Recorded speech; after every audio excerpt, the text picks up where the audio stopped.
Now we need to quickly, very quickly, get to martial law and world government section for you.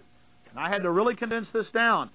The Washington Times, wartime presidential powers supersede liberties simply by proclaiming a national emergency on Friday. This is even before he enacted all this stuff. President Bush activated some 500 dormant legal provisions, including those allowing him to impose censorship and martial law.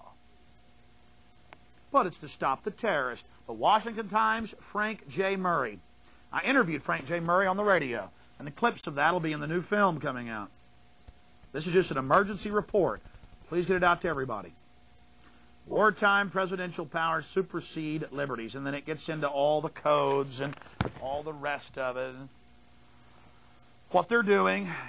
1878 military law gets new attention. San Antonio, Texas.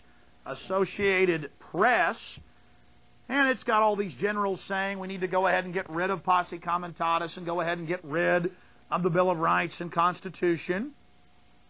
And there's one interesting truthful comment here by one general who isn't too happy about it. One of them is very honest about it.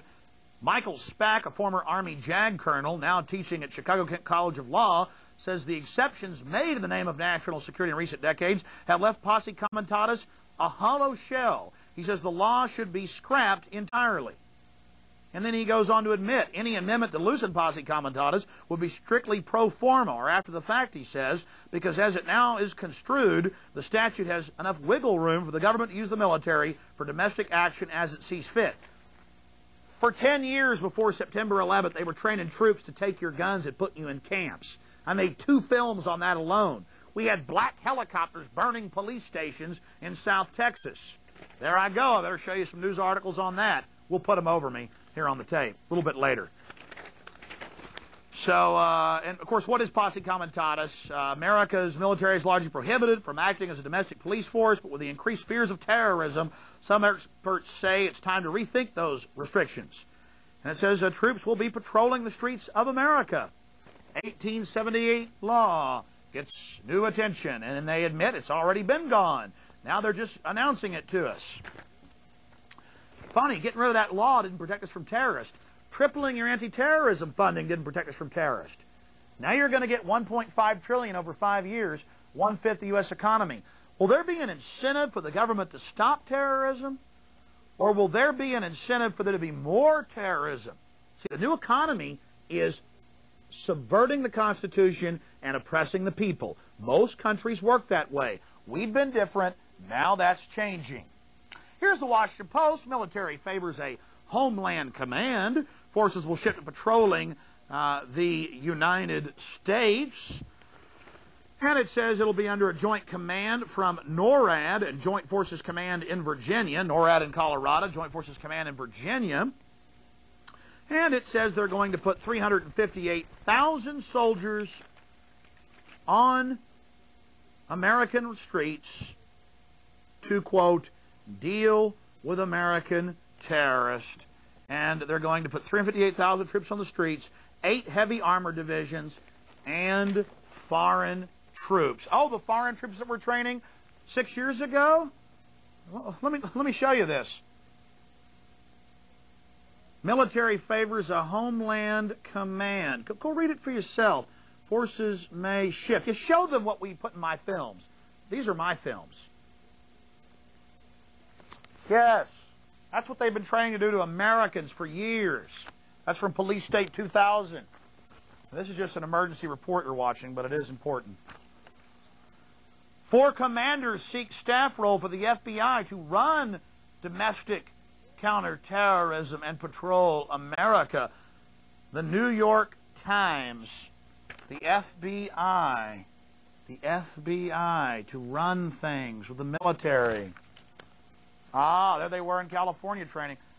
And that's a little clip off of a man being chewed on by a police dog on Fox. That's the militarization of America. Unbelievable. And that's what they give you to get control over the society. America. Little clips of the mainstream media interspersed with my films. That's a checkpoint we went through in Austin. Now they have the military out at those as well. U.S. bill calls for continental security perimeter. This is from the Toronto Star, highly respected #1 newspaper. Oh, there they are seizing Baptist churches here in the U.S. for no reason, not paying taxes. Thought the Congress isn't allowed to make laws. That's what the First Amendment says, respecting the establishment of religion and prohibiting the free exercise thereof. Guess it's a new system here in America.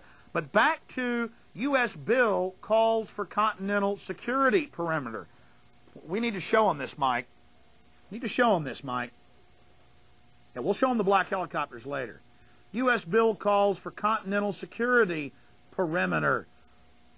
That's right, ladies and gentlemen, and they call for UN troops on America's streets. Bush is proposing that. And they also proposed that on Nightline, September 18th, with UN Peacekeeping General McKenzie. That's the Toronto Star. Al Martin, syndicated columnist, wrote about a CNN special he saw about urban warfare training, where they actually call, ladies and gentlemen, see, they were doing this all before September 11th, and now look. Now they can let you know all about it and have it in your face. Behind the scenes in the Beltway. And he describes how they are now showing on CNN. Let's just go ahead and read this article. It's pretty important. What has not been explained to the American people is the reason why 35,000 Army Reservists, 65,000 National Guard have been called up. It is to maintain internal checkpoints. It has nothing to do with the external war on terrorism. All these people are being trained as U.S. Army School of Urban Control at Fort Campbell, Kentucky. CNN actually showed up with an urban training mock-up. We've been to these ourselves and showed you the footage. What they're training on and what the new internal security checkpoint is going to look like. It was mighty sinister looking.